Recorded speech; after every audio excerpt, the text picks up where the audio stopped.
Hello everybody. Murisei. Hai ni ndiripo zvekuti ndiripo. Nhasi uno uri musi weSunday, musi wesvondo 2026. Muna May 2026, May date richiti chain handitika. Ndambofunga kuti ndikupei kamwe kasembo kandiri kuda kumboita. Kwete hatingati kasembo vheri. Kekutaridzai kuti Zimdanzo beat rinogadzirwa sei paFL Studio 20. Ndoda kumbokupai ikako kasembo keZimdanzo. Ndiri kuda kungokuroverai kuitira pane new upcoming artists aonewo kuti zvinhu izvi zvinoitwa sei pamunyati uyoyo. Hazvinyanyi kunetsa hazvo kune vanozvifarira. Right. Ndingati chekutanga ndoda kungokutaridzai madrums angu. Madrums angu pachange pane makicks, then poita heads, then poita masnare, then poita chords, then poita kastrings zvako. Handiti ndobva tamira takadaro. Ndozvendoda kungokutaridzai nhasi paZimdanzo, patutorial rineri. Ndozvendoda kungokutaridzai patutorial iro rineri kuti munatse kuona kuti zvinenge zvichiitwa sei. Saka tisingadi kupedza hedu nguva, ngatipinde mukati. Right. Iyi ndiyo version yacho yeFL Studio 20 yandinayo. Ndakanganwa hangu kuti iversion rudzii, asi kuti haisiyo nyaya zvayo pairi. Kuno ndokunowana mapicks acho nemadrums nechi. Asi ini zvangu ndangogara ndakangomaseta ndiwo ari ipapo. And then kuti usingadi kunetseka, hapana kuti zvisanetsa nangoti regai ndingosana kungoisa tempo yangogara ingoripo zvayo. Asi kana uchida kuadjusta tempo, ndopaunoadjusta tempo. Ndiyo speed yeridhimu rako, kuti unoda kuti rimhanye here kana kuti unoda kuti riite slow. Then uchiadjusta unoisa mouse yako sezvizi, wodzvanya panapa kuleft hand click yako yemouse, then woscroll down kana uchida kuwedzera kudzasa, kana uchida kukwidza womuvha kumusoro. Then regai ndidzosere painga ingori pa 1.4, 104.000. Then wochidi awa ndiwo makicks andinawo. Ndandiri kuda kuita ndamaselecta zvangu. Kana uchida kumaona unomatsvagira kunoko sewawa, ndogona kuuya papicks, then wovhara izvi zviripo izvi. Handivhare izvi zviripo izvi, zvinogona kutikangaidza chete kuti panapa. Right, wovhara so. Then awa makicks awa ndamatora pana problem zvakawandisa zviri mukati. Ndamatora panapa. Iri ndo kiki racho, uchinzwa rakambofanana. Ndiro kiki racho. Tisingadi kupedza nguva, regai tichitanga kuti toita sei. Then iyi ndo pattern yekutanga. Ndakangotoita zvangu pa3, pane 1 apo. 1 pane zvandangovikiridzawo zviriko futi. Ndiri pa3, pa2 hapana. Tiondotarisa kuti pa2 hapana. Right. Tiri pa3, tongoti ndiri pa3 pana pattern number 3, right. Then kuchitangisa nyaya dzacho woplay panapa kuti unzwe zvichidi zvichisaunda kuti zvinosaunda sei. Video tutorial rineri harisi revanhu vanogona vagara vari mufield machiri, ndere vanoda kutanga kuda kuona kuti zvinoitwa sei. Handiti. Right. Zita inonzi DJ MK. Don't forget to subscribe pa YouTube channel yangu inonzi DJ MK Peace Production. Handitika. Thank you very much kune vacha subscribe. Handitika. Right. Kick rangu ndoritanga so. Handiti. Right.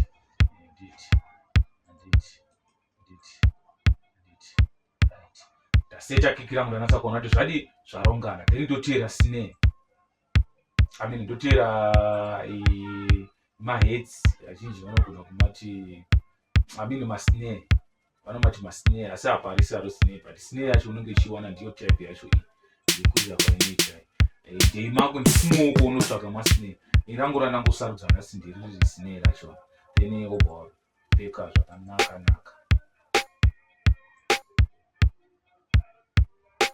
Kana wanzwa kuti harisi kunatsa kufambirana newe, pane mamwe futi riri papa, asi handoda kungoshanda neyo riri zvangu iyo.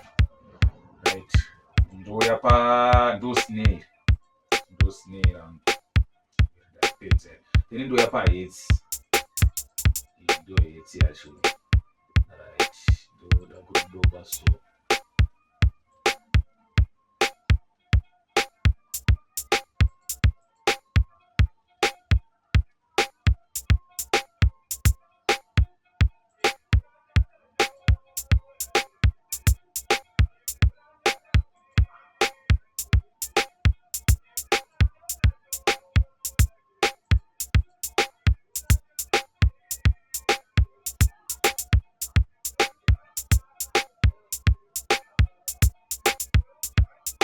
Toti ndapedza madrums angu handina hangu zvakambonyanya kuwanda zvindoda kuita ndoda kunge takambichana so ngoti zvingoonekera wanditi then ndobva ipapo ndoshuya kunhingirana FL keys dzangu dzingangodzi ngedzemo idzi hadzisi dzinongouya nestudio yacho dzinongouya neFL studio yacho then ndovhura kuti ndizvo handiti ndoshuya panapa ndotsvaga makodzi angu kuti ndomaita sei panapa. Right, ndokutanga nokutsveta panapa ndone kuti zvinondifambira sei. Right,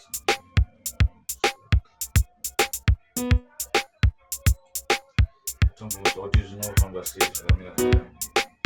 Right, ndova second ndakutoinda so.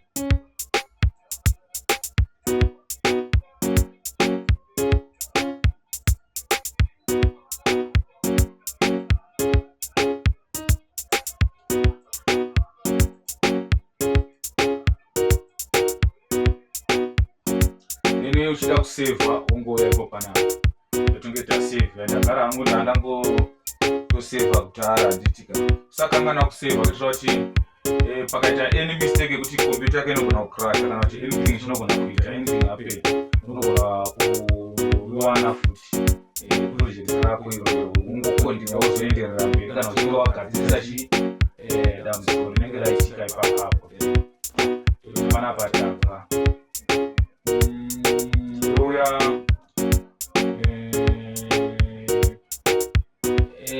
right panapa ndogara ndatoita hangu mastrings angu kucitrus ine handogona kuibvisa kuitira kuti vamwe muone kana toda kuibvisa vanobvisa so toda kuti vamwe muone kuti unoiwana kupi ndeyemukati umu haisi plug in rinouya unongouya riri mune FL unopedza kuinstalla unongowanika riri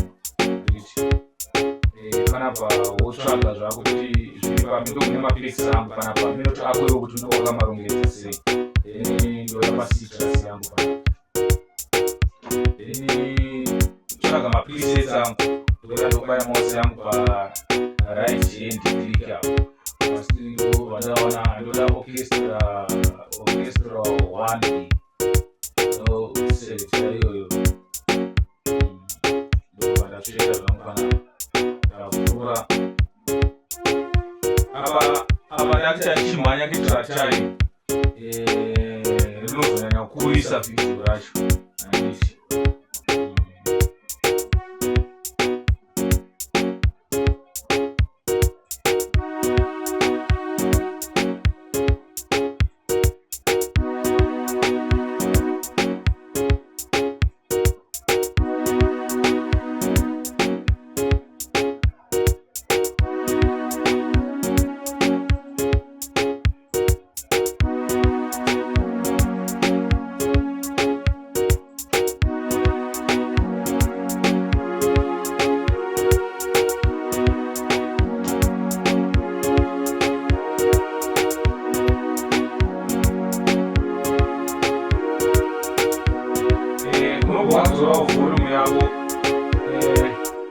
unokwanisa kudzora volume yako kana uchiona kuti mastrings akakurisa volume ari high zvakanyanya because chinenge chiitika ndechekuti anokangaridza kuzosazonzwa madrums ako nezvimwe zvakadaro kana pane maleads nechichi zvinokonzera kuti usanatsa mvura ende mastrings anongowanza kuda kuti anenge ari pasi ari lower than everything chinenge chiripo chakaita semadrums handiti zvese kuti zvinatsokunzikwa. Saka kudzora volume kwako unogona kuita inonzi solo kana woteerera ari wanzi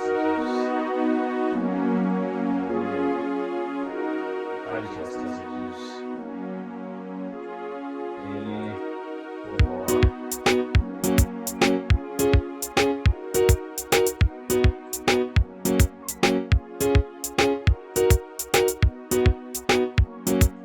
Right.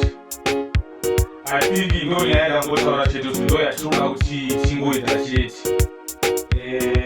Tingoda kungoedera ungamire takagona stage mukango ndogona kungoita panapa. Ndogona kungotsvagawo kana Hypersonic. Iyo unoita rekudownloada usamule kana unogona kuripuhwawo nevanopawo kana kuti kana uchirida unondibata panhamba dzangu dzinoti dzeWhatsApp.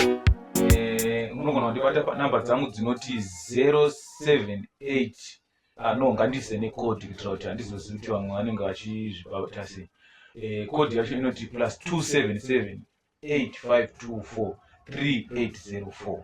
Ndodzizokorora futi +277 8524 3804. Ndo nhamba dzangu idzodzo dzinondibata paWhatsApp. Ndo pasinganetsi nditi.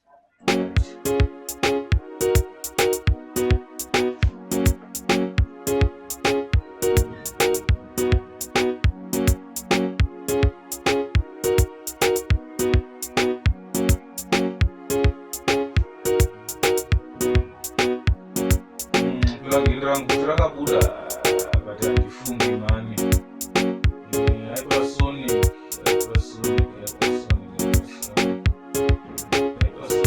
ndakaguma ndari install zviya.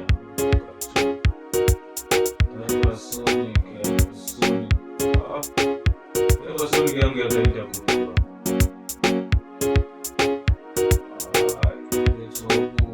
Chaiwana ndiwe.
Right, thank you very much. Thank you for watching. Tinotenda nditika right ndoti tagumira kwanhasi papapa. Then part 2 iri kuuya. Ndozokuudzai kusanganiswa kwebase racho kuti rinoitwa sei. Then ndokutaridza futi kuti lead guitar kana kuti lead yacho unoitsveta sei. Zvichingoenda zvakadaro. Saka imi munongofanira kugara makateya nzeve dzenyu kana kugarira makaisa maziso kana kugarira muri kuYouTube channel kwangu kana kuFacebook page djmkpeaceandmusic.com. WhatsApp inonzi YouTube djmkpeace production. Thank you very much. Don't forget to subscribe. Kusubscribe ndokunoita kuti tiwirirane, ndokunoita kuti ndirambe ndichidira kana muchinge muchifarira muchilike muchikomenta. Zvinoita kuti ndiinde mberi ndichienda tichitaridzana zvakangodaro takaenda nditika. Thank you very much.